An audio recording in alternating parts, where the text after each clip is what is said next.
Bonjour à tous et à toutes et bienvenue à cet épisode 279 de Sur la Terre des Hommes, le réveillon de Sur la Terre des Hommes, le spécial Noël. Tout le monde attend. Tu vas nous partir un petit jingle, quelque chose? Mais dans le montage, le podcast, il est là. Il y a une belle petite tune de Noël pour partir, mais là, je vais me faire striker par Facebook. Jonathan Saint-Prof dit de Pierre, comment vas-tu, mon ami? Salut Jay, ça va dans les circonstances, un mois sombre et drabe. Je pense que c'est un peu la thématique aussi de notre réveillon. C'est pas un réveillon très festif parce qu'on n'est pas dans un mood très festif. Non, un vraiment. Au Québec, malheureusement. Non, j'ai connu de meilleurs temps des fêtes, on s'entend, là. Ouais, je suis content que ça soit terminé parce que nous, on travaillait quand même encore avec le Front commun, mais je pense à tous ceux qui sont encore en grève générale illimitée. J'ai de la misère à me réjouir Ça a pas de à cause de ça. Je trouve que ça n'a tellement aucun sens. Qu'est-ce qu'on vit, c'est complètement ridicule. Je pensais pas qu'un pays aussi civilisé que le Canada puis une province aussi progressiste que le Québec pouvait être aussi arriéré dans ce genre de sujet-là. On n'entend pas parler, mais je me demande les autres provinces, qu'est-ce qu'ils en pensent de qu'est-ce qu'on vit au Québec avec... Aucune idée. Je sais pas. L'Ontario va probablement être dans la même situation au retour des fêtes. Ouais. Ils n'ont pas signé, eux autres, en Ontario? Je pense pas, non. L'éducation, hein?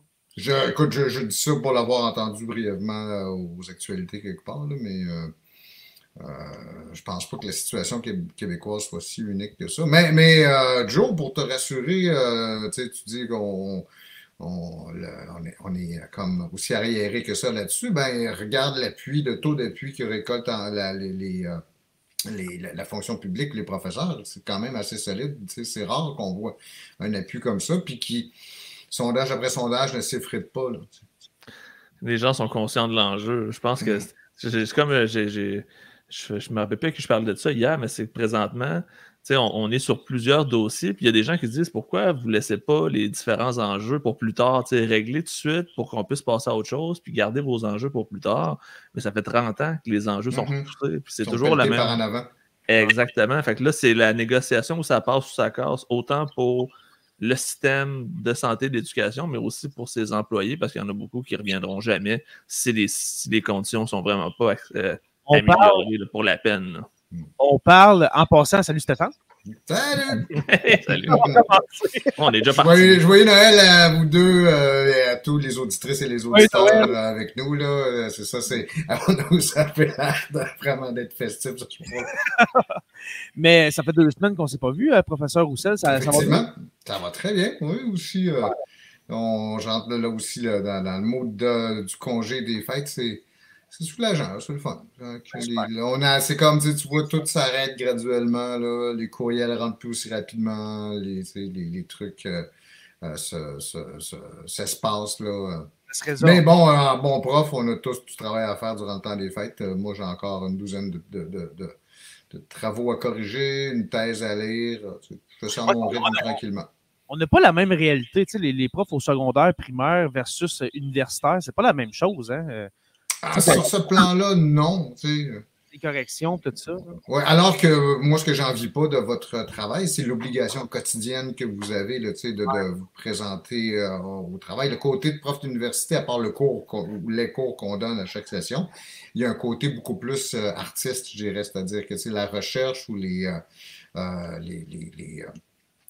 rédactions qu'on fait, ben, c'est aussi beaucoup à l'inspiration. Ben, c'est aussi, je dirais, le niveau de précision. Tu vas dans un domaine beaucoup plus spécifique. Nous autres, on est très, très généraliste. Fait que j'ai pas besoin de creuser autant. Un cours d'université, c'est de la recherche. Il y a beaucoup de travail en amont. Chose que, oui, qui va être quand même importante dans notre job, mais pas autant. Mais parce que je ne fais que ça, la préparation, à un moment donné, elle devient, même si je suis limité à un domaine bien précis, la politique étrangère du Canada, ben, je connais assez bien ce secteur-là pour pouvoir construire rapidement quelque chose. À un moment donné, Steph, on dit depuis quasiment 2-3 ans, depuis que tu es régulier Sur la Terre des Hommes, mais à un moment donné, là, on va assister à un TECO. Je ne sais pas si ça va à distance, mais moi, je veux vraiment assister à un TECO. En tout cas, salut, hein? Salut! Ça va recommencer comme là 3-4 épisodes.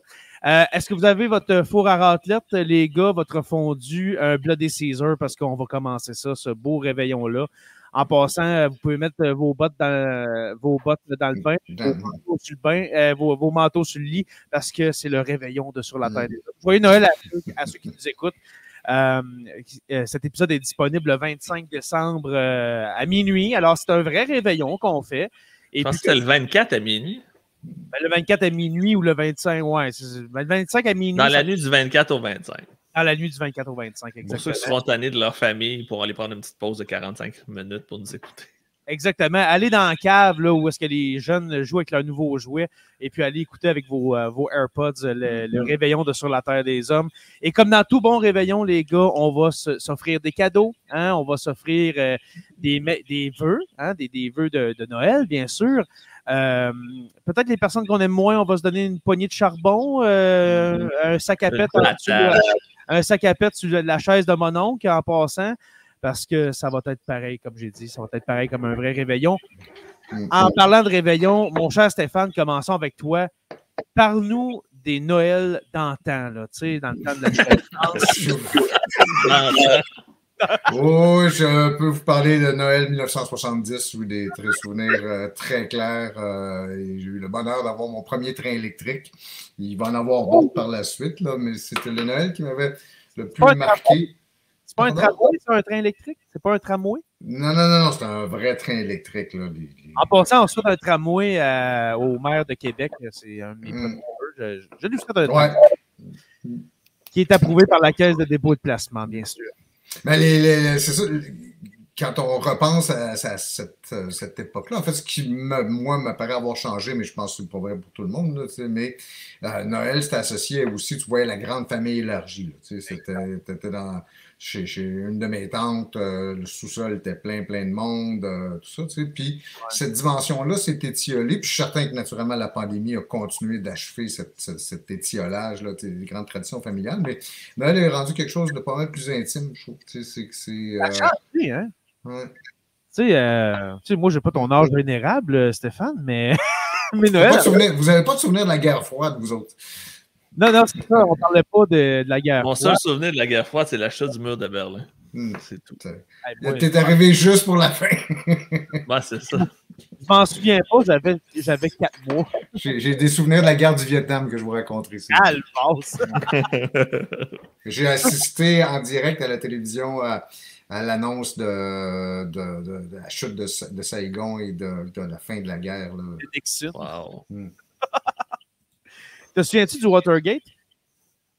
Non, Watergate, c'est en 73. Ça se produit en 71. Puis, mais non, ça, Oui, non, c'est pas vrai. Je me rappelle, effectivement. Je me rappelle l'émission de Nixon. Parce que mon père avait le don de m'asseoir devant la télévision et il disait écoute ça, parce que ça, on va en parler encore. Tu vas en entendre parler toute ta vie. C'est un précurseur, ton père? Ah oui, ben lui-même, il connaissait bien ça, toutes les questions d'histoire et de politique. On va essayer de deviner ton âge. Est-ce que tu te souviens de la sortie de l'album de Sgt. Pepper des Beatles? Non. On descend dans le temps. Mais tiens, je vais te donner un indice, OK? Si vous voulez deviner mon âge, je suis le plus jeune des baby boomers.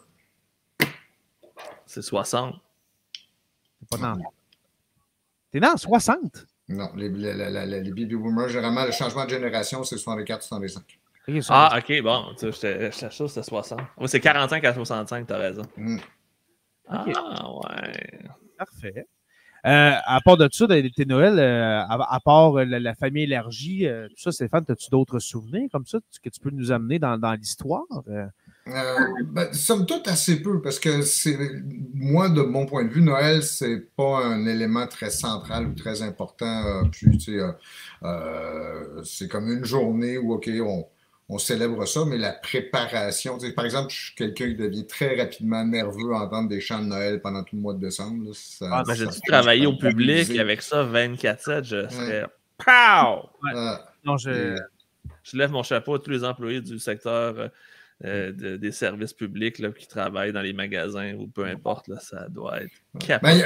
Il y a un autre truc, OK, Noël, on associe ça beaucoup aux cadeaux, puis dans le côté, dans la recherche des cadeaux, de trouver quelque chose pour la conjointe, pour mon fils, des trucs comme ça, c'est toujours l'angoisse de ne pas trouver de ne pas avoir le cadeau, là, puis le bonheur d'avoir l'idée puis d'être capable de la matérialiser, là, ça, c'est ce moment-là peut-être le plus plaisant. Là, où, Comme Arnold Schwarzenegger quand il cherchait un Ultraman dans la course aux jouets. C'est un film que j'adore écouter année après année, la course aux jouets. Qui a mal vieilli, mais... J'aime bien ça. Toi, mon cher Joe, les Noëls dans le Grand Nord, c'est comment? C'était tranquille parce que justement, le bel sur Quévillon, au milieu de nulle part, toute notre famille éloignée était dans le bas du fleuve, dans le coin de Saint-Jean-Port-Joli. Je salue les gens du coin si jamais il y en a qui nous écoutent. Fait que tu sais, la famille de mon père et de ma mère sont toutes là-bas. Fait qu'on était tout seuls. Mes parents, moi et mon frère. Fait qu'on a toujours fait des réveillons. Puis Noël, on a fêté ça à 4 pendant des années. Puis c'était très tranquille, très traditionnel. On allait à la messe de minuit, après ça, on venait réveillonner, puis on déballait les cadeaux. C'est un peu le classique. Puis éventuellement, la messe de minuit était rendue à 10 heures parce que le curé était plus capable de la faire à minuit, puis elle était rendue à 8 heures, si je ne me trompe pas. Fait que personne n'était dessus vraiment. Je suis déjà allé à une messe de minuit à 7 heures. Ouais, t'es rendu ça à ça de plus en plus. Dans mon compte Témiscamingue, à un moment donné, il manquait tellement de curés là, que je pense qu'il en faisait 3 dans sa c'est ça, il se promène. De ce que j'ai compris, à cette heure, à la baie sur Quévillon, le curé fait 3-4 municipalités dans la même soirée, fait qu'il fait beaucoup de routes. Le bel sanitaire. Il fait Barraute aussi, si je ne me trompe pas. Maudite pénurie de main-d'œuvre, hein? Ça fait partout. Pénurie de curés, imagine-toi. Fait que ça ressemblait à ça. C'était bien le fun, j'ai des bons souvenirs, mais je veux dire, c'était pas des gros parties, les gros rassemblements de famille. Je l'ai vécu peut-être une fois ou deux quand j'étais super jeune, parce qu'on allait justement à Saint-Jean-Port-Joli. Mais à un moment donné, mes parents ils se tannaient de faire la route. C'était quand même quasiment 12 heures. Fait on a fait ça plus tranquille. 12 heures? À peu près. Misère. Ouais. Puis on le faisait d'une traite d'habitude. Faut vouloir fêter. Ouais, exactement. En hiver, c'était catel. L'été, on y allait chaque été, mais l'hiver, on a décidé d'arrêter. Mes parents ont décidé d'arrêter d'y aller assez rapidement. Ça fait une bonne trotte, comme on dit par chez nous. Là. On s'entend qu'on ne va pas là se reposer non plus. Ah, mais c'est ça. Ça fait des heures et des heures de route pour Noël, tout ça. Non, je comprends. Moi, j'ai des souvenirs assez joyeux de Noël. C'est vraiment cool, Noël, quand j'étais jeune. Moi, j'ai l'impression d'avoir vécu dans le temps de Stéphane, justement, avec mes matantes. Mes matantes, mes mononcles. Mais surtout mes matantes qui arrivaient avec des gros manteaux de fourrure.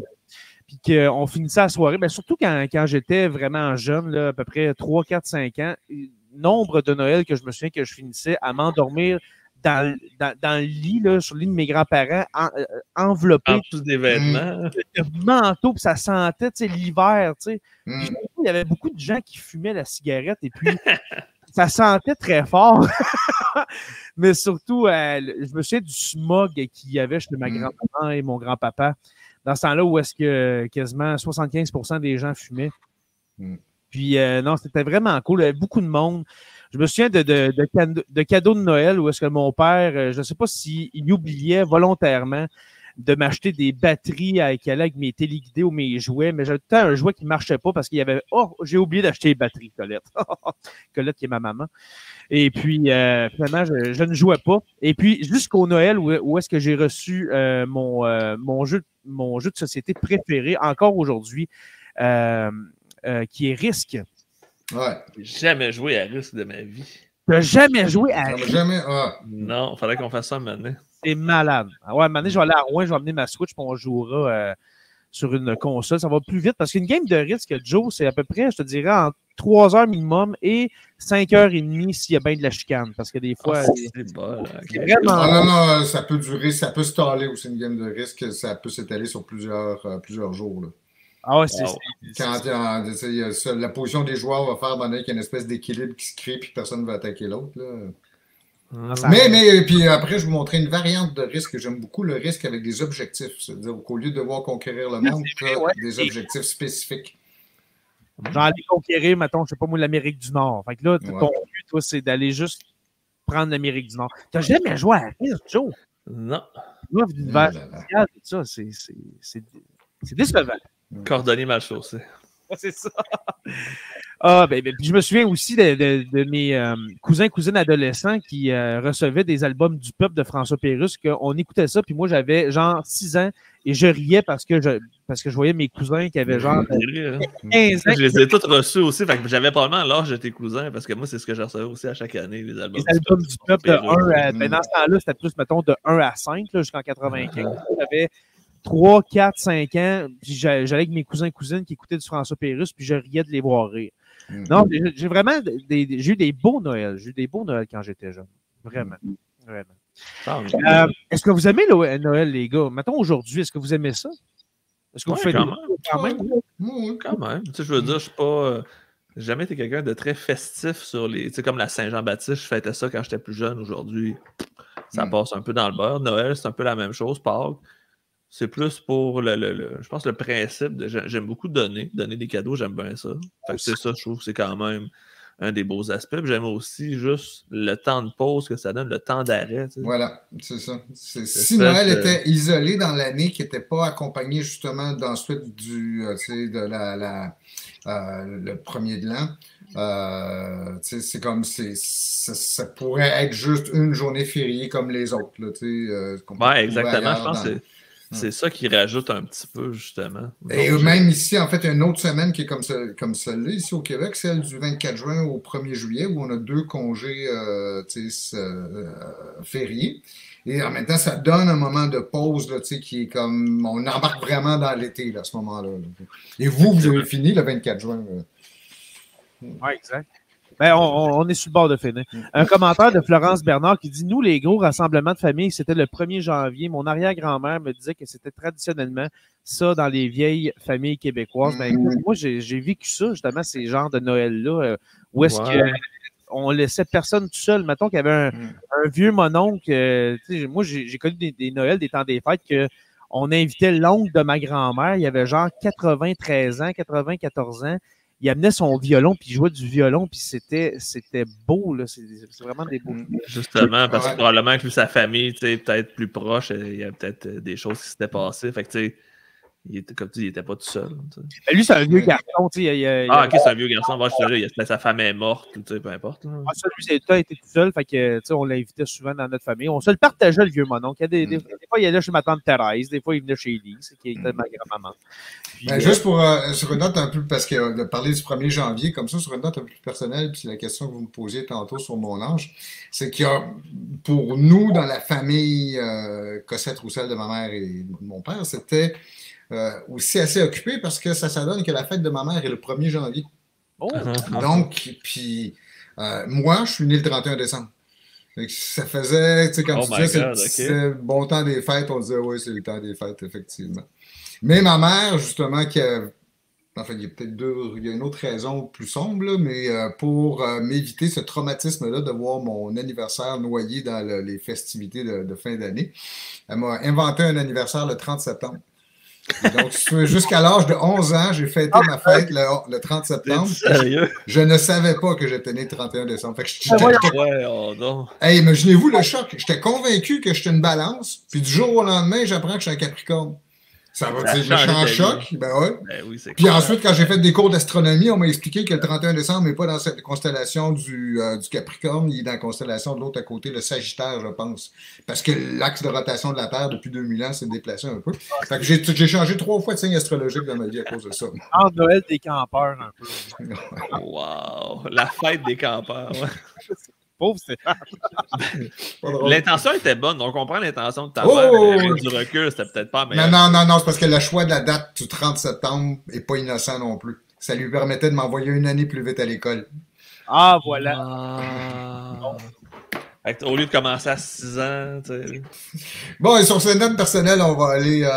C'était une belle anecdote, je trouve. J'adore ça. Un commentaire de Jou qui dit « J'aurais tellement aimé avoir des proches musiciens qui nous lancent un peu de carré avec du violon, de l'accordéon, de l'harmonica. Ouais. Moi, souvent, j'amène ma guitare, mais là, ça fait longtemps que je n'ai pas amené ma guitare dans des parties de Noël. Mais là, je pense que cette année, je vais l'amener. Je vais l'amener. Tu vas te gâter. Oui, j'aime bien ça. Jouer des cowboys fringants, justement. Les gars, on va commencer ça. Hein? Êtes-vous prêts à déballer vos cadeaux? Yes, à faire déballer vos cadeaux, c'est-à-dire, parce que là, on va commencer par le côté joyeux, hein? On va donner nos bonnes Noël. Est-ce que vous êtes prêts? Oui. Ouais. Alors, qui veut commencer à donner son...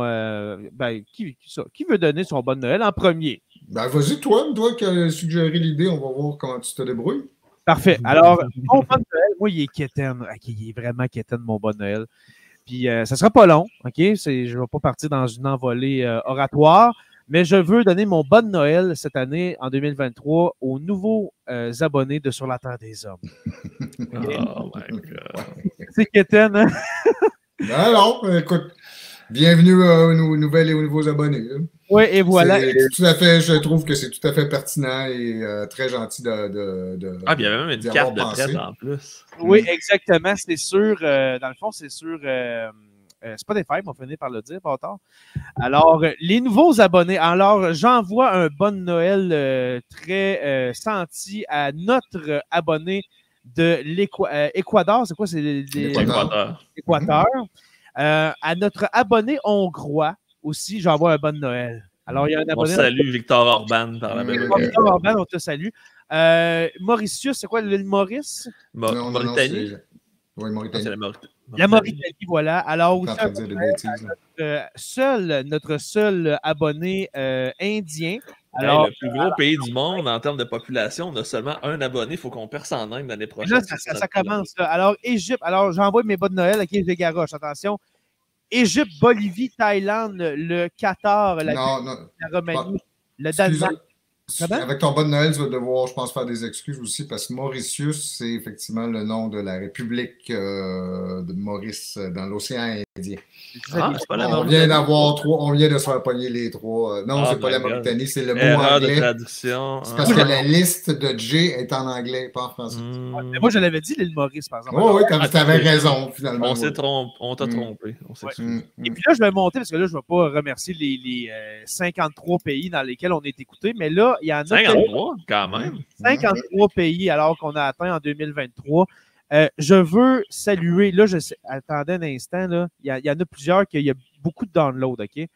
En Autriche, on en a 11. Je ne sais pas s'il y en a un qui a écouté 11 épisodes, là, mais en Autriche, en Suède, en Pologne, en Israël. Moi, je sais de source sûre qu'il y a beaucoup de Québécois outre-mer qui nous écoutent aussi. Peut-être pas des natifs, mais c'est des gens qui sont géographiquement localisés à ces endroits-là. Exactement. Au Brésil, alors il y avait eu 26 downloads au Brésil. Unknown, là, je ne sais pas c'est quoi, ça, 29. Ils ont pas, dans le fond, c'est qu'on ne sait pas leur pays. Oui, exactement. Ils ont des VPN, eux autres. Oui, ils restent cachés à quelque part sur une île. Exactement. Aux États-Unis, 275. Alors, tu sais, puis là, il y a Canada, France, Belgique, etc. Alors, tout ça pour dire que mon bon Noël, c'est aux abonnés de Sur la Terre des Hommes. Et puis là, je lance un défi pour 2024. Chaque abonné doit amener un abonné, doit parler de Sur la Terre des Hommes à quelqu'un d'autre. C'est pas beau, ça? C'est merveilleux. Alors, Joe, ton bon Noël, toi? Hey, je vais être aussi quétaine que toi, Jay. Moi, mon bon Noël, je vous l'offre à vous deux, les gars. Je vous remercie à chaque semaine d'être là. C'est un moment social qui me fait du bien, même si des fois on a des grosses journées, on est fatigué, ça ne nous tente pas. La minute qu'on se branche devant le micro, ça fait tellement du bien d'avoir ce genre de discussion-là. Puis tu sais, ça fait à peu près quoi, 200 épisodes, Jay, que je fais avec toi, grosso modo. Là. Je ne sais pas à quel point je suis arrivé exactement. 279, t'es pas mal arrivé dans ce coin-là. La pandémie, là, c'est dans les épisodes 80-90. Fait que oui, ça fait... Un bon 150 épisodes, fait que ça fait au moins 150 semaines, qui est quand même plus que 3 ans. Fait que c'est quand même un gros morceau. Puis avec l'arrivée de Stéphane, ça a rajouté une nouvelle dynamique. J'avais l'impression qu'on avait plus de profondeur, puis on avait des discussions qui étaient moins bilatérales tout le temps. Fait que c'était encore plus, je vais dire, complet. Fait que je tenais à vous offrir mes vœux puis mon bon Noël cette année parce que vous êtes toujours un plaisir à discuter. C'est toujours le fun, justement, de faire ces épisodes-là. Même quand des fois les sujets sont un peu plus difficiles, même quand les sujets, des fois, sont peut-être moins dans mon champ d'intérêt, vous avez le tour de rendre ça intéressant pareil. Mais quand même, tu te présentes quand même puis tu viens commenter. Ben oui, exactement. Puis, Puis moi aussi, Joe, je te fais un câlin. Je ne sais pas si c'était dans ta phrase, mais je te fais un câlin bien senti. Merci, ouais, c'est super gentil comme truc. Puis c'est vrai aussi que c'est un plaisir de faire ça, là, tout à fait. On ne fait pas ça pour les downloads. Là, j'ai montré non, vraiment pas. On ne fait pas ça pour l'argent non plus, on s'entend. Pas pour l'argent. Ça serait le fun de vivre sur la terre des hommes, les trois, mais il faudrait quasiment 2000 patrons. Là, ça ne marche pas. Là. C'est vraiment pour le fun qu'on fait ça, puis je pense que vous le sentez aussi. Là, ça nous fait plaisir. On va te faire signer par Radio-Canada Audio. Ah non, je ne penserais pas. Non. Vous êtes plus... comment je dirais ça? Vous avez plus de vocabulaire que moi. Surtout, il faut dire qu'on enregistre tout le temps entre 8h et 9h. Puis moi, dans ces heures-là, c'est comme là où est-ce que j'étais un peu à moitié endormi. Puis moi, c'est comme vers 9h30, 10h que là, j'ai un boost d'énergie et que je suis plus couchable. Là. J'étais de même dans le temps. Dans le temps. Mais non, pour revenir à ça, sur la Terre des Hommes, avant, on était, il y a 2 ans, en 2021, qu'on est parti à notre compte, là, on peut dire. On était avec podcast.com. Mais je pense pas que ça va arriver, qu'on va avoir une offre, genre que sur la Terre des Hommes, pour être à Radio Cannes ou Cube Radio. Oui, on pourrait pas parce que ça dénaturerait le produit. Ben, c'est ça, c'est vraiment, c'est notre produit, on l'a façonné. Moi, je l'ai déjà raconté dans un autre épisode, ça fait longtemps, mais sur la Terre des Hommes, ça a commencé avec moi, épisode 1. Allez pas écouter ça, c'est dégueulasse. Là, avec le sel de même, puis je parlais à mon dictaphone. Là, OK? C'est le même. Il y en a qui sont retournés les écouter. Hein? On voit toujours, à chaque fois, il y en a qui startent de 1 et qui se rendent à quasiment 280. Je salue Yves Nadeau, un de nos membres Patreon. Yves Nadeau, cette année, là, pas en 2021, en 2023, là, il est parti de l'épisode 1, puis il est à jour, là, il était rendu à l'épisode 279, s'il est là à soir. Là. C'est minimum 280 heures d'écoute. Là. Ben, écoute, j'ai calculé, OK, parce que moi, je suis un peu, comment je dirais ça, un Asperger des stats et tout ça, là. Mais on est rendu au-dessus de 300 heures de stock de Sur la Terre des Hommes. Puis là, je compte là-dedans les Historiarums puis tout ça. Là. Quelqu'un qui veut vraiment partir au début de Sur la Terre des Hommes, ben il faut que tu aies 320 heures devant toi. C'est du stock. Puis en même temps, il y a des épisodes d'actualité qui aujourd'hui sont vraiment plus d'actualité, que ça vieillit tellement mal. En passant bientôt, il va y avoir un épisode archive de notre premier épisode sur la COVID. OK? Je vous invite à aller réécouter ça. Je l'ai écouté il y a 3 semaines. Écoute, c'est mourant. OK? Comment on voyait ça, genre, en même temps, ça a été catastrophique pour plusieurs. Il y a des gens qui sont décédés. Je ne veux pas prétendre le contraire, mais on voyait ça comme genre la peste. Dans un état de psychose. Vraiment, là. Vraiment. Ouais. Le truc que j'apprécie moi particulièrement, c'est que cette émission-là, ce type d'émission-là qu'on fait permet moi de vivre mes passions, c'est-à-dire de monter un truc comme Napoléon sur sur la bataille de Trafalgar ou sur la bataille d'Austerlitz. C'est quelque chose que j'adore faire, mais j'aurais jamais la compétence ni l'habilité de faire ce que vous faites. Jay, ce que tu fais, toi, tout le côté technique, tout le côté de mise en onde, tout ça, il faut que quelqu'un le fasse à ma place, parce que c'est sûr que j'aurais pas la capacité. Branche sur des branches. Exactement.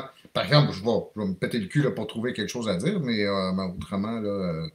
Est-ce qu'on a déjà raconté, Stéphane, l'histoire de ton arrivée Sur la Terre des Hommes? On a-tu déjà raconté ça? Il me semble qu'on en avait parlé au bout d'un an, quelque chose comme ça. Un réveillon, là, je prends une gorgée de Baby Doc puis je raconte ça. C'est tous les vieux clichés des réveillons. Mais dans le fond, Stéphane est arrivé il y a quoi, à peu près 2 ans, 2 ans et demi, Steph? Ton premier épisode, c'était sur les pirates.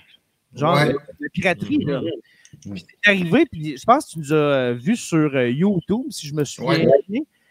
Puis tu avais écouté notre épisode sur le débarquement de Normandie. Exactement, c'est ça. Exactement. Wow. Puis, c'est vrai, je ne me rappelais pas de ce détail-là, tu vois. Ah oui, je me rappelle très bien. Puis Steph, il faut le dire quand même, tu fais des apparitions à Aujourd'hui l'Histoire. Puis, tu sais, moi, j'avais dit à Joe, hey, il y a un gars là, qui fait Aujourd'hui l'Histoire qui veut vraiment venir dans des hommes.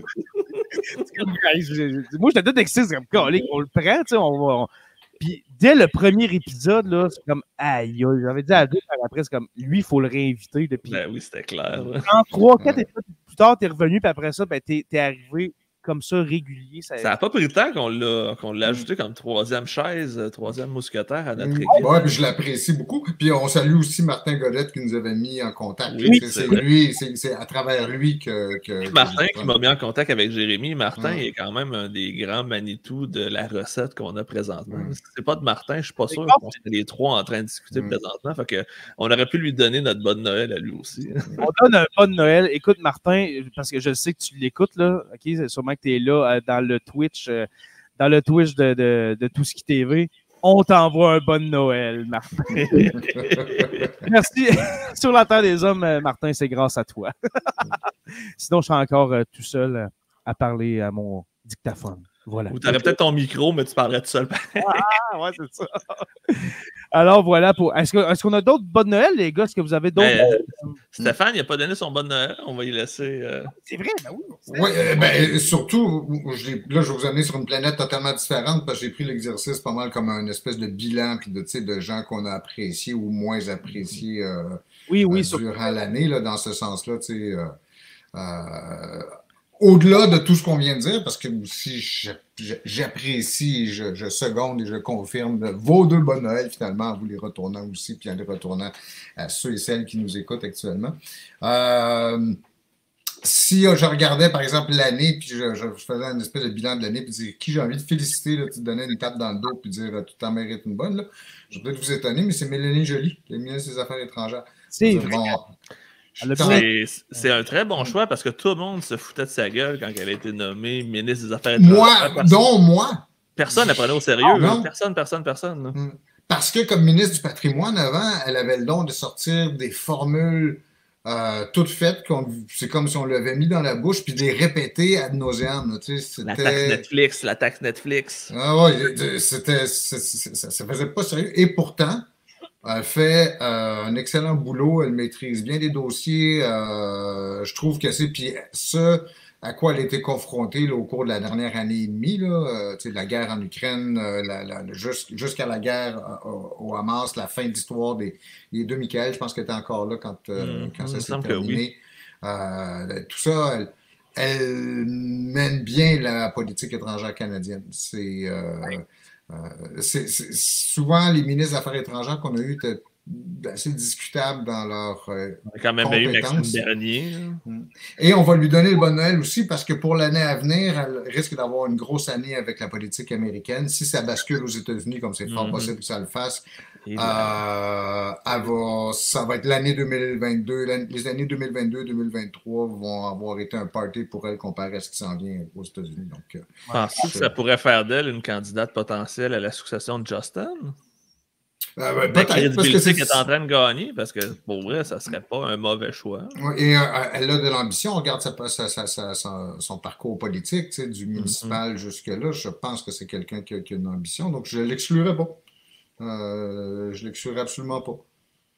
Imaginez les gars, les pots cassés qu'il a dû réparer avec l'affaire d'Anthony Rota il y a plusieurs mois. Oui, c'est ça, oui. Oh my God. Mais ça, je vais le garder pour la semaine prochaine. Mais là, c'est vraiment un préambule au gros show du Bye Bye 2023 de la semaine prochaine. Parce que là, c'est le spécial Noël, mais là, après, c'est le Bye Bye. On va en parler en détail, bien sûr.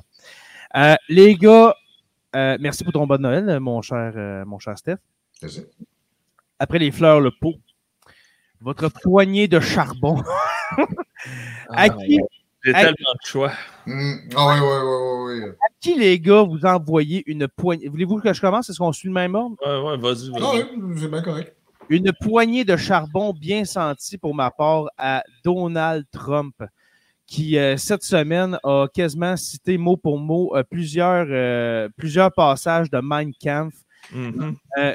Donald Trump est un fasciste, est un nazi en puissance, les gars. Convaincu et s'en cache même plus. C'est un frac. OK? Sérieusement, là, d'avoir dit, c'est-tu en Ohio, je me souviens plus trop quel meeting qu'il a fait, là. mais de citer des passages de Mein Kampf en disant que les migrants étaient là pour empoisonner le sang de la nation américaine. Qu'elle a dû les mettre dans des camps. C'est un malade mental. Okay? 2024, on va en parler plus en détail la semaine prochaine, là. Mais 2024, là, ça va être le bisou. En passant, tantôt, on va envoyer nos becs mouillés, nos bisous. Je vais faire mon bisou tout de suite. Je donne un beau bisou bien senti, un beau bec mouillé à la démocratie mondiale, les gars. Je donne... Ouais, kiss of death. Je lui souhaite du bien pour 2024 parce que la démocratie en 2024 va être fortement ébranlée si jamais Donald Trump revient à la présidence des États-Unis. Après des millénaires avec aussi des gouvernements d'extrême droite en Europe comme en Italie, en Hongrie avec Viktor Orban, notre seul auditeur qu'on salue en passant en Hongrie. Aux Pays-Bas, écoute. En Suède. Si jamais Donald Trump revient à la présidence des États-Unis, ça va être le baiser de la mort pour la démocratie. Comme le dit bien Simon Ferland dans le chat, les fachos gagnent du terrain, malheureusement. Ça n'a aucun bon sens. Ça n'a aucun bon sens. Quand tu dis, les gars, qu'un ex-président américain qui est au top dans les intentions de vote peut citer du Adolf Hitler de Mein Kampf, il n'y a aucune répercussion. Aucune. Il n'y a rien. Ce peuple-là, les États-Unis, là, est rendu modelé à Donald Trump. C'est l'ère de la stupidité, là, le peu d'éducation. J'aime beaucoup les gens peu instruits. Trump l'avait dit. Hein, c'est sa crowd. C'est pire que, mettons, idiocratie. C'est pire que ça. C'est épeurant. Vraiment. C'est épeurant. Hey, tu dis, tu sais, Adolf Hitler, il y a des milliers de soldats américains qui sont morts pendant la Deuxième Guerre mondiale pour combattre le fascisme. Puis là, ils sont sur le point de délire. Puis là, je mesure pas mes mots. Je me suis assez retenu dans les dernières années pour pas dire que Trump est un nazi. Mais en faisant ça, il le prouve. C'est un fasciste, c'est un fou, c'est un nazi. Moi, je le compare plus à Benito Mussolini parce que Benito Mussolini avait les mêmes tics, les mêmes manies, les mêmes façons. Les discours de Trump sont calqués sur les discours de Mussolini. Je suis convaincu qu'il a écouté les discours de Mussolini puis qu'il a émulé sa façon d'agir, ses exagérations. C'est littéralement le fascisme en type comme Mussolini le faisait.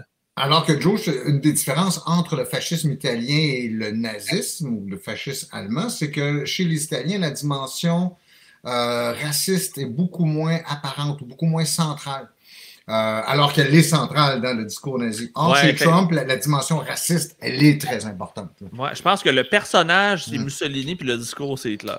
C'est un mix des deux pires que tu sais. C'est comme... Florence Bernard, il y a Simon Ferland qui répond non à la question, mais est-ce que c'est déjà arrivé dans l'histoire des États-Unis qu'un président perde ses élections de deuxième mandat et revienne en remportant par la suite? C'est jamais arrivé, hein? Tu sais, qu'il perd 4 ans plus tard. J'en vois pas. Ben, peut-être que c'est arrivé genre au début, à la fin des années 1800.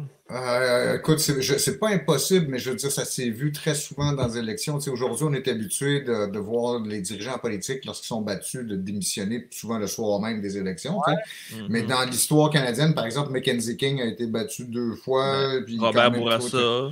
Oui, tu serais un autre exemple. Mais aux États-Unis, par contre, écoute, j'ai le feeling qu'ils n'ont pas assez de patience avec les perdants, habituellement, en temps normal.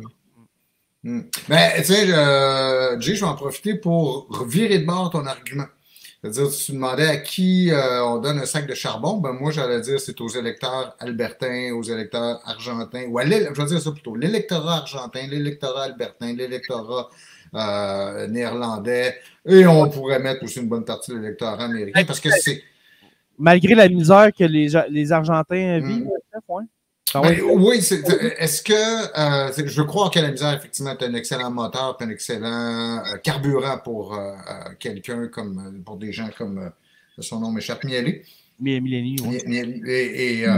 Mais de de voter sur le coup de la colère, dans le sens exactement où Frédéric nous le disait il y a quelques semaines, de ne pas comprendre, de trouver ça vraiment idiot que la colère s'exprime de cette manière-là en élisant des dirigeants qui sont de plus en plus stupides, de plus en plus grossiers. Mais moi, ce que je comprends, c'est en Suède, aux Pays-Bas, je la catch. Tu sais, je connais pas vraiment la politique de ce coin-là, mais qu'est-ce qui a fait en sorte que l'extrême droite a pris du terrain de même? C'est les crises de migrants de la mer Méditerranée là, depuis quelques années qui commencent à peser fort sur la cohésion sociale dans plusieurs pays. C'est surtout ça, je te dirais. La crainte, justement, de grands remplacements. Florence Bernard qui dit « Tu vas bientôt pouvoir ajouter des électeurs français à ta pelletée de charbon avec une loi d'extrême droite, littéralement. Mais on Marine Le Pen, je vais le dire, avec Marine Le Pen. C'est Macron qui l'a fait, mais bref. Exactement. Macron qui, en passant, n'a pas parlé parce que c'est arrivé dans les derniers jours, là, mais avec le fameux documentaire complément d'enquête, je crois, sur Gérard Depardieu, que Macron est allé dire que c'était une chasse à l'homme contre Gérard Depardieu. Il a échappé bien raide, celle-là. Joe, ta poignée de charbon, ben ton wagon de charbon, tu l'envoies en face de qui? Ah ben je l'envoie à celui qui est pour les énergies fossiles, à Pierre Poilievre, notre futur premier ministre, qui mérite un troc de charbon. Je vais donner ça à sa nouvelle image, son espèce de upstaging qu'on y a fait là, pour l'amener avec un look un peu plus jeune et tendance, là, avec son style de cheveux, pas de lunettes. Clark Kent, Superman, là, ouais. Ouais, c'est son style très fake, tant qu'à moi. Fait que je comprends pas comment que les gens sont assez naïfs pour tomber dans le panneau, mais en même temps, je me dis, c'est aux États-Unis, ils votent pour Trump, il y a des Canadiens qui vont faire la même chose ici, on va trouver ce qui est le plus proche de Trump. Puis c'est Pierre Poilievre avec ses discours vides, son gros bon sens, ses attaques personnelles, ses insultes. Mais c'est zéro proposition. J'ai aucune idée du programme conservateur, de ce que concrètement on veut faire, outre que défaire ce que les libéraux font ou d'insulter ou d'attaquer littéralement ce que les libéraux font. Fait que je vois pas dans le fond qu'est-ce qu'on va avoir de mieux. T'sais, les gens qui disent « je vais voter conservateur », pourquoi? Nomme-moi un argument autre que je veux plus Justin Trudeau, parce que probablement que ça va être ça leur argument. Qu'est-ce que tu t'attends de plus? Qu'est-ce que tu souhaites avoir avec les conservateurs? Personne ne va être capable de te répondre. Personne. On va se payer un beau petit gouvernement minoritaire conservateur en 2024, les gars. Non, majoritaire. On est le 24 décembre. 24 décembre. Oui, c'est le réveillon. On est le 25. On avait comme oublié ce détail-là. Ouais, fait que le 24 décembre 2023, moi, je prédis un gouvernement majoritaire conservateur en 2025. 2025. Je peux me permettre 2 commentaires, Joe, là-dessus. Le premier, puis tu as mis le doigt sur quelque chose qui m'apparaît important.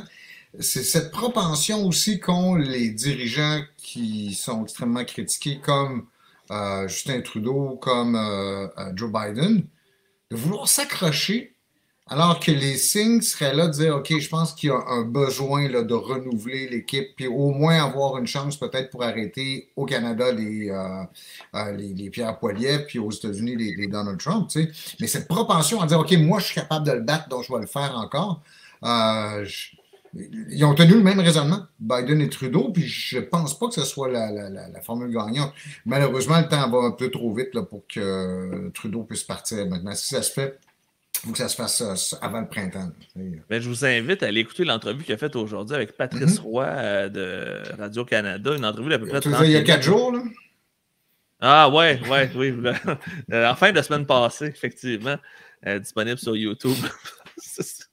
Pour ceux qui... Puis ouais, il parle pendant à peu près 30 minutes avec Patrice Roy, puis il te pose la question « Pourquoi tu sens pas le signal de partir? » Puis sa réponse est « J'ai pas fini ce que j'avais commencé. » C'est ça son argument. Exactement. Puis Patrice Roy, il pose les questions, puis c'est pas clair. J'ai promis à mes électeurs que j'allais finir là, tu sais. C'est du vide de sens, c'est du n'importe quoi. Ça vaut la peine d'être écouté. Là. Il est quand même assez combatif, Justin, dans son entrevue. J'ai été surpris, mais c'est encore aussi vide que d'habitude. Il est dans le déni complètement. Tout au long totalement. Lui est convaincu là, que ces temps difficiles c'est passager puis qu'il va regagner ça haut la main la prochaine élection. Vas-y, j'allais dire, Joe, c'est ça, toujours dans la la suite de ce que Joe vient de dire. J'ai hésité, moi aussi, à réserver mon tendeur de charbon aux députés conservateurs québécois. On n'a à peu près pas entendu depuis l'élection de Poilievre, qui laisse passer des choses qui sont absurdes et même vont... Les quelques fois où ils prennent la parole, parce que j'ai entendu Gérald Deltel, je pense à la fin de la semaine passée ou au début de la semaine, où il commente cette mesure de Trudeau voulant éliminer très rapidement là, les voitures à essence, les moteurs à essence là, pour les remplacer par des véhicules électriques. Donc, cette mesure-là pour forcer les constructeurs à offrir un meilleur choix aux consommateurs. Et Deltel qui fait une sortie en disant c'est très mauvais, c'est stupide, c'est totalement idiot. Puis naturellement, la question qu'on lui pose naturellement, c'est OK, et vous feriez quoi? Vous allez tous savoir ça aux prochaines élections, on va tous vous dire ça.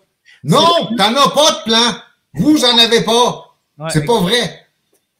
Mais pour faire suite à ce que tu dis, Stéphane, moi je donnerais pas un bas de Noël, mais je donnerais une orange à Alain Reyes, qui est le seul qui a sacré son camp quand Pierre Poilievre est arrivé, qui s'est dit c'est le seul qui avait encore un peu d'intégrité, qui a compris qu'il ne pouvait pas être associé avec littéralement un mini-facho en puissance. Donc, ça vaut la peine de le souligner. Il y en a au moins un qui avait de l'intégrité dans tout ça, c'est Alain Reyes, qui ne se représentera pas non plus. Là, un pas de Noël à Alain Reyes. Ouais, non, moi je l'avais dans ma liste pour le gros bisou mouillé. Je sais que l'image est choquante un peu, là, mais c'était... je suis désolé. Mais non, c'est pas grave, on va y revenir parce qu'on va continuer cette discussion-là, que je pense que ça vaut la peine.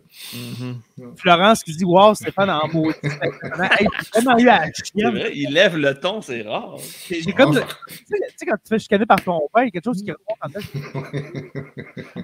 J'ai vraiment été surpris. Non, c'est ton gars devait t'écouter, toi, quand il était jeune. Ouais, mais là, ça marche aussi beaucoup avec mon chien. Ah, OK. Ouais. Non!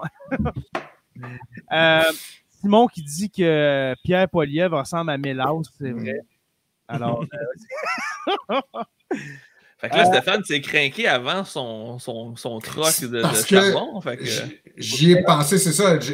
Mon troc de charbon, je l'ai déjà donné. C'était à l'électorat qui a élu. Ah oui, c'est vrai. Non, ça va être tantôt. Je vais revenir donc pour.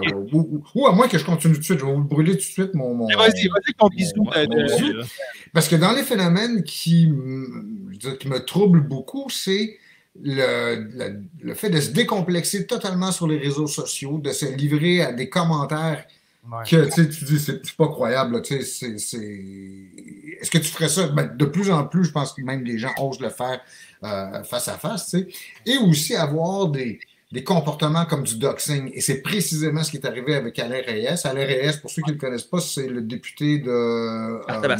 Arthabasca. Oui, Richemont-Arthabasca. Donc, c'est la circonscription voisine de celle où je suis actuellement, qui a démissionné en septembre 2022 au moment où Pierre Poilievre est arrivé, parce que lui s'opposait à Poilievre. Il était un champion de Jean Charest. J'ai aucune sympathie pour le conservateur en lui. Je me sens pas, je me compterais pas parmi ses électeurs, tout ça.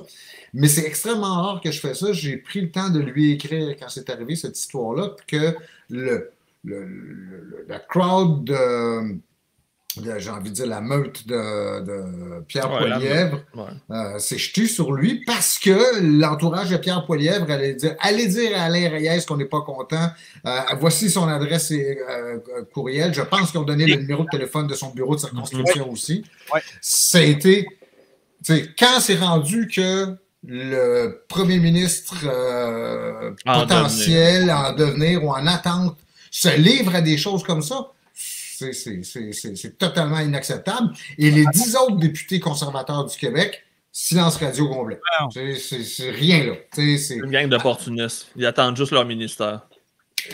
Oui, parce que mais ce genre de comportement totalement inacceptable. C'est pour ça que moi, la définition du gros bisou mouillé que tu nous donnais, Jay, c'est à qui on souhaite le mieux là, pour l'année 2024, qu'il la traverse le mieux possible. Si ça n'avait pas été Mélanie Joly tantôt, ce serait Alain Reyes maintenant aussi, parce que lui a annoncé son retrait de la vie politique. En 2023, il annonce qu'il ne se représentera pas aux prochaines élections. Ben, je lui souhaite le mieux. Ouais. Mais j'espère qu'il ne sombrera pas dans une autre forme de populisme en allant faire des chroniques dans des médias. Puis, il y a des grosses chances. C'est fort possible. Mais par contre, pour le suivre sur les réseaux sociaux, j'ai quand même eu des échanges avec lui. Puis, pour un conservateur, je trouvais qu'il était quand même assez moins radical que les autres, on pourrait dire. Oui, c'est peut-être je le définirais plus comme un conservateur du temps du Parti progressiste conservateur. Parce qu'aujourd'hui, ce n'est plus conservateur à la Mulroney. Oui.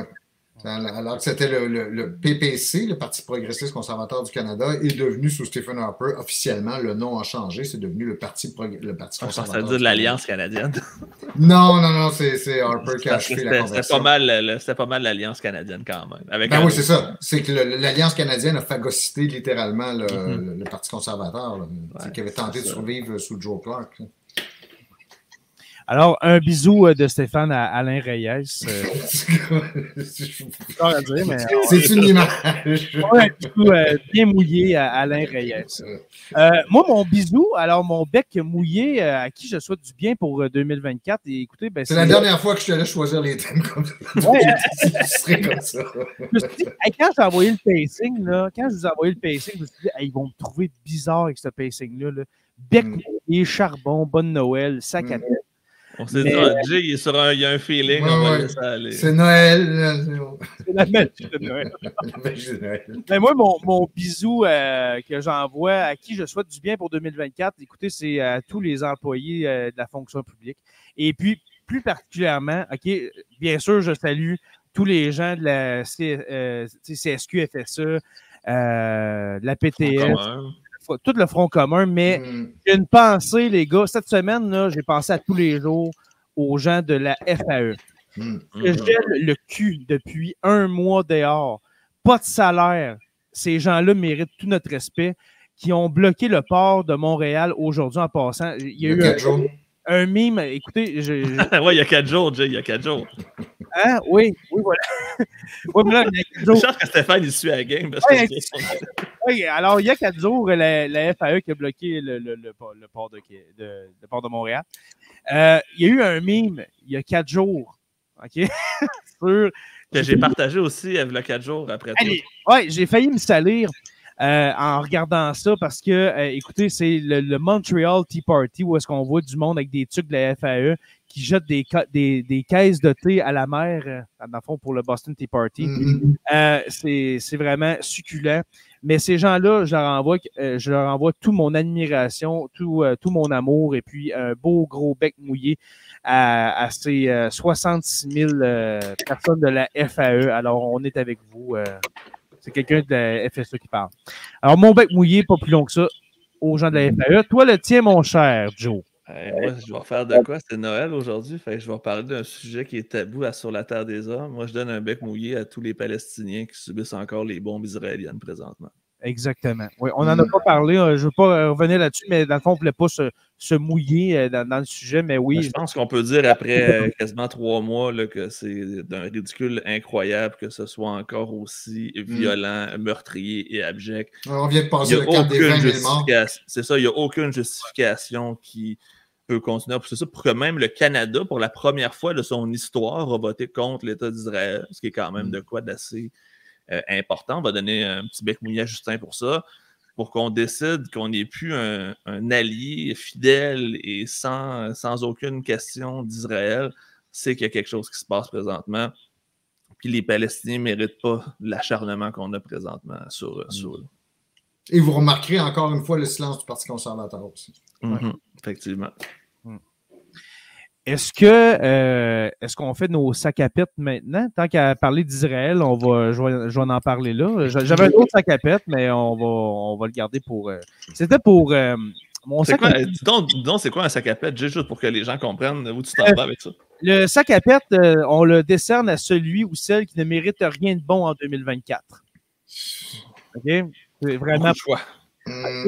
Mais moi, je vais le donner, justement, tant qu'à parler d'Israël, je vais le donner au dictateur d'Israël, Benjamin Netanyahou. Oh oui, oh oui. Peut-être que je vais vraiment fort avec le dictateur, mais peut-être pas. Je pense pas. Cet homme-là qui a réussi à amener dans son sillage toute sa population à accepter les bombardements que les Palestiniens de la bande de Gaza endurent depuis maintenant près de 3 mois. C'est vraiment écœurant qu'est-ce qui se passe. On parle peut-être que les otages qui restent, qui en resteraient plus tellement en vie, on parle de quoi? Quasiment une centaine, 120 otages qui resteraient. On ne sait même pas s'ils sont encore vivants parce qu'ils sont en train de complètement détruire la bande de Gaza. C'est un crime contre l'humanité qui s'est produit. C'est produit dans les derniers mois. Puis en même temps, je comprends pourquoi ils ont voulu se venger, mais en même temps, ça explique pas. Puis c'est dégueulasse. Justement, on n'a pas parlé, mais ce que les membres du Hamas ont fait à quelques kibbutz israéliens en périphérie de la bande de Gaza, c'est vraiment dégueulasse. Je ne veux pas dire qu'est-ce qui s'est passé ou qu'est-ce qu'ils ont fait, mais c'est vraiment abject. Mais de là à genre, ouais, c'est ça. Quand tu es rendu à vouloir faire un génocide, là, c'est plus de la vengeance rendu. Tu es vraiment rendu quelqu'un à Donne une chance à l'électorat israélien parce que ce qu'on s'attend, c'est qu'après la guerre, quand les questions vont commencer à se poser, ça risque de faire balancer ou en tout cas déséquilibrer l'opinion publique israélienne. Hein? Surtout qu'il y a un procès criminel contre Netanyahou présentement. Une belle diversion quand tu y penses. Hein? Ouais. Avant le 6 octobre, là, il était dans le marde, on va se le dire, Benjamin Netanyahou. Là. Ça allait vraiment pas bien. Là. Il était sur le bord vraiment de se faire tasser. Là. Ça et son projet de réforme. Pour complètement éliminer la possibilité que la Cour suprême de court-circuiter des lois votées. Il instaurait un État totalitaire en Israël. C'est drôle à dire, mais balance, une dictature parlementaire. C'est-à-dire où le Parlement au lieu d'être une dictature militaire, c'est une dictature parlementaire. Puis en même temps, on envoie justement un bisou. On envoie un bisou aux Palestiniens. On souhaite le meilleur pour 2024. Mais aussi, je l'envoie aux Israéliens qui vivent sous ce gouvernement-là. Que laisser faire le financement du Hamas par le Qatar, notamment. Par d'autres États. Ça passait sous leur nez. Un gouvernement, un État où est-ce que la sécurité est l'aspect le plus important de cet État-là. Et puis, bizarrement, un matin du 6 octobre, ça ressemble beaucoup aux États-Unis quand ils ont eu les attaques du 11 septembre. Le pays qui était censé être le meilleur en contre-espionnage, qui n'a pas été capable de deviner qu'est-ce qui allait se passer. C'est un échec pour le Mossad, pour tout leur système. On sent les États-Unis là, sont mal à l'aise. Hein? Tu sais, Anthony Blinken qui est allé, je pense qu'il est allé 3-4 fois depuis le début, là, en 4 mois, là. Lui-même qui est juif, on s'entend, là, il est mal à l'aise d'aller là. C'est tellement dur en étant les États-Unis de dire aux Israéliens non, il ne faut pas faire ça. Ils ont fait pire. Et de constater qu'ils n'ont à peu près pas de leverage, de capacité de convaincre les Israéliens ou convaincre Netanyahou, le gouverneur Netanyahou. Et Netanyahou aussi, son problème, c'est qu'il est pris avec la frange d'extrême droite. C'est-à-dire son gouvernement, comme tous les gouvernements israéliens, est un gouvernement de coalition et donc il est obligé de se concilier. Tous les députés ou tous les formations politiques sont très à droite, y compris les pires, ceux qui vont présenter les pro-colonisation et tout ça. Là. Donc, il doit les satisfaire aussi. Il va plus tenir compte de leur opinion à eux, de son extrême droite à lui, que de ce que lui ordonnent les États-Unis. Puis même, vous l'avez vu, Blinken, au cours de cette même visite-là, où il se fait dire, il se fait envoyer paître quand on demande aux Israéliens de se modérer, au cours de ce même voyage-là, va réassurer le gouvernement israélien que les fournitures d'armes et de munitions et de tout ce qu'ils ont besoin vont continuer. Moi, quand je regarde ça, là, je me dis c'est quand même incroyable que. Puis en même temps, c'est pas le peuple israélien que je vis, c'est vraiment ce gouvernement-là, mais ces gens-là ont vécu la Shoah, puis ils font vivre quasiment la même affaire à un autre peuple. Quoique, cinglé. Oui, mais d'un autre côté, tu te dis aussi, ça fait partie de l'espèce de culture de dire plus jamais. On ne se fera plus jamais exterminer. Hein. Et de prêter à quelqu'un d'autre, dans ce cas-ci, les Palestiniens, des intentions qui sont comparables à ceux des nazis, même si c'est totalement fantasmé puis ça n'a absolument aucun rapport. Mais dans un état d'esprit comme ça où tu dis, ben, je ne veux plus jamais que ça nous arrive, ben là, à ce moment-là, tu ne laisses rien passer. Là, exact. Hey, on se vide le cœur pour 3 gars que ça fait 3 mois qui s'empêchent d'en parler. Pour un soir de Noël en plus aussi. C'est vrai qu'un soir de Noël, c'est le moment où on échange puis on chicane entre cousins. Puis on c'est ce que je m'en allais dire autour de la table. Ça commence à lever le ton puis à parler de sujets complexes, là, de sujets controversés. Oh, ben, on enlève le sac à pète du popotin de Benjamin Netanyahou et on l'envoie sur la chaise de qui, messieurs? Tu allais, Stéphane? Moi, j'ai déjà un nom, mais... Moi aussi, mais vous allez trouver ça facile, mais il est incontournable, c'est Trump. OK, parce qu'en fait, c'est pas lui le mien. Okay. Parce que la définition, encore ici, de sac à pète qu'on a ici, c'est qui on ne mérite rien de bon pour l'année 2024. Là, ne mérite rien de bon en 2024. Et parce que Trump a cette capacité d'avoir un effet s'il se présente et il remporte les élections de novembre prochain. Il y a une capacité de déstabiliser bien au-delà de la société américaine. En fait, ça va être un onde de choc à travers tout l'Occident et à travers tout le monde aussi. C'est comme l'individu. C'est ça, je le donne à l'individu, mais c'est au mouvement qu'il représente aussi. Les magas. On l'a dit quand Frédéric Bérard était avec nous, je l'avais dit, Frédéric avait aussi allait dans ce sens-là aussi, qui était de dire, c'est pas juste l'individu Trump qui est important, c'est le mouvement qui est là, qui même si Trump mourrait demain d'une crise cardiaque ou de whatever, le mouvement resterait là quand même. Exact. Le mouvement ne disparaîtra pas si Trump disparaît. Et cette frange qu'on pourrait appeler, je pense au terme utilisé par un de mes collègues qui appelle ça les conservateurs nationalistes dans le contexte américain. C'est des fascistes, on va se dire. C'est ouais. En fait, il y a encore un débat entre les spécialistes du sujet, à savoir si est-ce que le terme s'applique ou pas. Peut-être dans 50 ans, il va s'appliquer quand on va réviser l'histoire. On va dire que si on pense sur le présentement, on passe à côté du problème. Mais tu sais, il n'y aurait pas eu Hitler sans l'approbation d'un tiers de l'électorat nazi, parce qu'Hitler n'a jamais été, contrairement à ce qu'on pense, il n'a jamais été élu par une majorité. Ça a été, je pense, 30% ou 32% le maximum que le parti nazi n'a jamais récolté. Il est chancelier, puis c'est là qu'il c'est qui déjà le président de... C'est Edinburgh, je pense, qui l'a nommé. Edinburgh? Oui. Si je crois bien, si je me souviens bien. Il s'est... Ben là, 2 mois, les élections ont lieu en janvier, puis en mars 1933, il y a ce qu'on appelle l'incendie du Reichstag, qui serait l'équivalent de l'incendie du Congrès, là, si tu veux, qui s'avère réussi. C'est ça, Hindenburg. Hindenburg. Ouais. Et tu sais, c'est...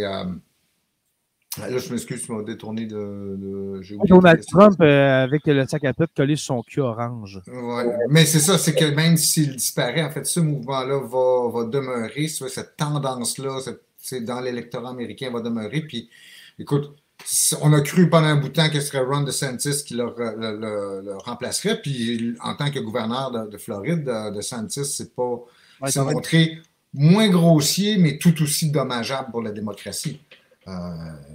Donc, il y aura un autre Trump qui viendrait quand même. Mais l'individu, je me dis, si au moins il peut y avoir des gros obstacles sur sa course, comme l'annonce de la semaine passée là, sur l'électorat, excuse-moi, le jugement au Colorado, plus il y a d'obstacles comme celui-là. Simon Ferland qui dit « Imagine si les républicains perdent, le mea culpa serait légendaire, ça prendrait une réforme du Parti républicain. » Mais le Parti républicain, comme on l'a connu, on a déjà... Il n'existe plus, c'est fini, là. Il est gangréné, c'est le parti Trump, pasteur. Quand Liz Cheney, qui était censée être la républicaine, je veux dire, l'image typique de la républicaine se fait sacrer dehors de son propre parti, c'est qu'il y a quelque chose qui ne fonctionne pas. Ouais. Je suis même étonné qu'il n'y ait pas une scission au sein du parti républicain, que quelques-uns gardent la tête froide, et au lieu de se taire et s'écraser comme ils l'ont fait jusqu'à présent, sauf quelques-uns qui ont été laminés là, dès qu'ils sont vers la bouche, comme Liz Cheney. Je suis étonné qu'il n'y ait pas une espèce d'autre parti de droite plus centriste qui n'ait pas été... Moi, je pense que ça va arriver après 2024. S'ils perdent. C'est parce que s'ils le gagnent, je pense que les possibilités sont malheureusement réelles qu'il y ait une victoire républicaine aux élections. Avant de passer au sac à pète à Joe, ce qui s'est passé il y a 4 jours, hein, ben, plus que ça, il y a une semaine, le Colorado a disqualifié Trump de se présenter comme candidat à la présidence pour 2024. Pensez-vous que la Cour suprême des États-Unis va entériner ça, vont vraiment l'accepter? Parce qu'on n'oubliez pas, les juges, la majorité des juges, la Cour suprême des États-Unis a été nommée par Donald Trump. Je serais très surpris. Qu'est-ce qu'ils vont faire? Qu'est-ce qu'ils vont faire avec ça? Je pense qu'ils vont annuler ça. Oui, hein? Parce que je voulais vous poser la question. Joe, le temps file. On enlève le sac du derrière complètement ignoble de Donald et puis tu le places sur la chaise de qui? De son principal financier, Vladimir Poutine. Oh, le dernier. Qui est littéralement l'arc. Je peux dire, c'est le grand Manitou de la destruction de la démocratie américaine. Sans son intervention en 2016, je pense pas que Trump aurait été capable de battre Hillary Clinton. Sans compter aussi tout ce qui se passe en Ukraine, on s'entend. C'est surtout pour ça, mais abject personnage qui va laisser son nom dans l'histoire comme étant probablement le pire dictateur depuis Staline à avoir dirigé un pays, je vais dire, occidental-ish. Donc, j'ai hâte qu'on en sache plus justement sur toutes ces informations de déstabilisation, ces opérations de déstabilisation et tout ça. C'est jusqu'à quel point jusqu'à quel point c'est vrai, jusqu'à quel point ça a eu de l'impact, puis jusqu'à quel point il y en a d'autres aussi, que ce soit en Chine, en Arabie Saoudite ou ailleurs, qui ont aussi contribué. Parce que ce mouvement-là dont on parle depuis tantôt, moi je le fais remonter jusqu'au début des années 2010, là. Et ça va mener au Brexit, ça va mener à toutes les élections dont on a parlé depuis tantôt. Tu sais. Mais Poutine, là, il a vraiment tilté en 2008. Là.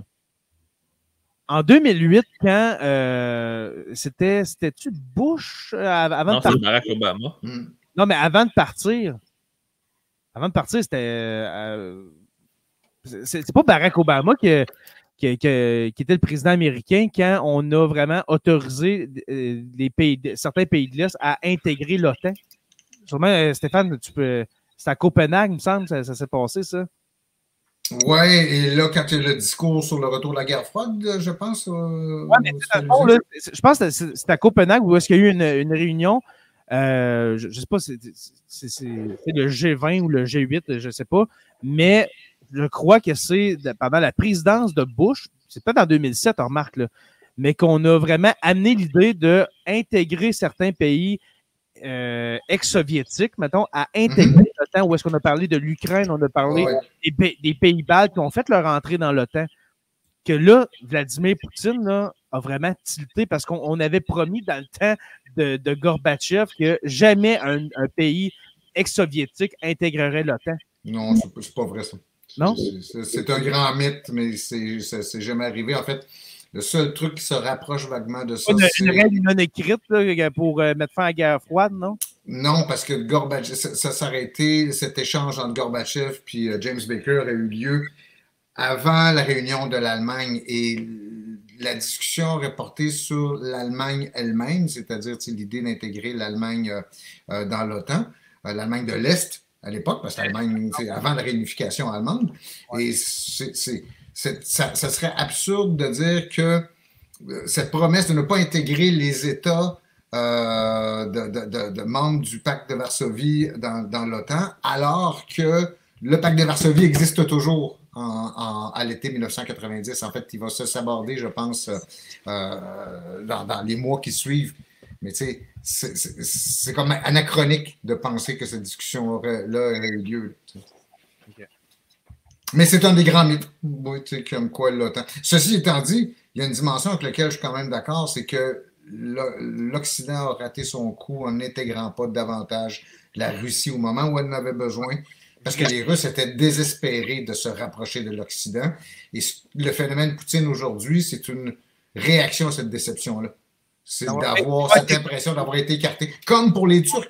Les Turcs ont, avec raison, l'impression que les Européens les font niaiser depuis 30 ans ou 40 ans là, pour la rentrée dans le En même temps, quand tu nommes des gens tendance dictatoriale qui veulent détruire la laïcité qui était typiquement à la turque de Atatürk, c'est sûr que tu n'as pas le goût de les faire intégrer dans ton Union européenne. Non, mais moi, en fait, je dis plutôt, si on a élu quelqu'un comme ça, c'est parce que justement on se fait niaiser depuis un bout de temps. Puis on se fait, tu le vois de l'autre sens. C'est ça, il y a une situation d'humiliation où je pense que les Occidentaux ont raté un peu leur coup avec la Russie au moment où c'était le temps de la concilier. Au contraire, j'ai l'impression qu'il y a une espèce de mépris à l'égard de la Russie post-soviétique. Mais bon, c'est très intéressant. On est en train de trouver un sujet pour 2024, là. On pourrait parler de ça. T'as pas à t'inquiéter. On pourrait faire notre RDI sur la Terre des Hommes en faisant une émission permanente. Oui. Je pense que sur la fin de l'URSS, en même temps, ça fait 3 ans qu'on en parle, Joe, de faire une série sur la guerre froide qui nous amènerait justement à la chute du mur et tout ça. Mais il nous reste beaucoup. On en a parlé un peu quand même avec M. Lafleur par rapport à la conquête spatiale surtout, mais... Exact. Hey, les gars, je pense qu'on va finir ça là pour ce soir. On va aller rejoindre nos familles, parce qu'oubliez pas, on est le 25 décembre. Alors, c'est un nouveau train électrique que je vais essayer. Hey, les gars, merci beaucoup d'avoir pris un moment de votre Noël pour venir parler avec moi. Grand plaisir, Jay, comme toujours. Toujours un grand plaisir. Toujours avec aussi les gens, les commentaires qui passent de Florence, de Simon et tout ça. Oui, exact. Toujours très apprécié votre présence.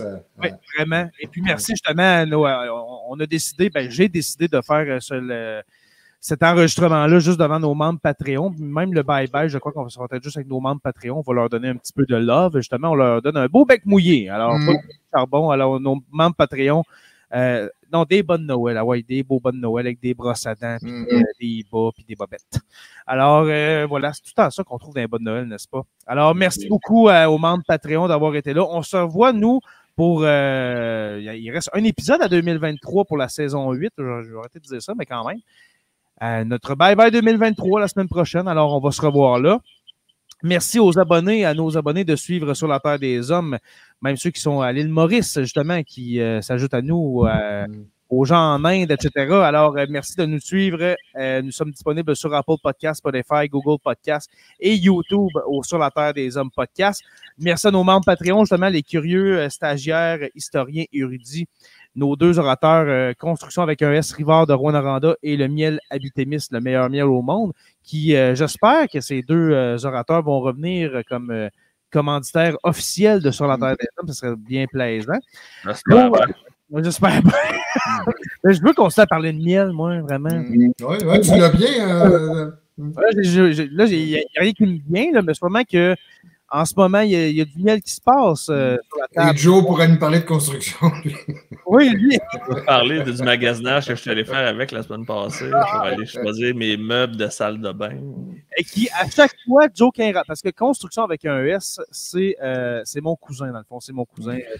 Ton clone, tu veux dire? Exactement, c'est ce que j'allais dire. Et à chaque fois que Joe passe du temps avec mon cousin, il a l'impression d'être avec moi, mais avec quelqu'un qui est plus manuel. Parce que moi, Joe, tu voudrais pas m'avoir pour juste poser un cadre, là, OK? Tu veux pas c'est réciproque de mon côté, c'est pour ça que je fais affaire à lui. Ouais, c'est ça. Mike, là, il connaît son affaire, alors on te salue, mon cher Mike.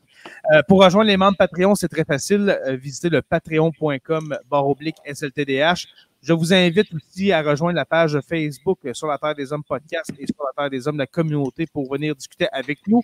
On salue nos nouveaux auditeurs. J'espère qu'ils vont s'abonner de plus en plus sur la Terre des Hommes. Ceux qui sont sur Twitch, alors la chaîne Twitch de Touski TV, on vous salue. Merci d'être là à chaque dimanche soir. Là, je sais pas si juste avant le jour du Seigneur. Ouais, mais là, je sais pas si celle-là va passer là, parce que là, ça ne marchera pas. Là, parce que dimanche. L'espace-temps va être brisé. Je pense qu'il est déjà pas mal brisé là, actuellement. Ouais, c'est ça. Parce que dimanche, c'est le 24 décembre. Alors là, on est dans le passé du futur simple passé pour eux autres. Là. On est 24 alors, on vous souhaite un bon réveillon, mes chers amis. Sur la Terre des Hommes est une présentation des éditions Derniers Mots. N'oubliez pas qu'à tous les jours, oui, nous écrivons l'histoire et on se revoit la semaine prochaine pour le Bye Bye 2023 de Sur la Terre des Hommes. Salut tout le monde.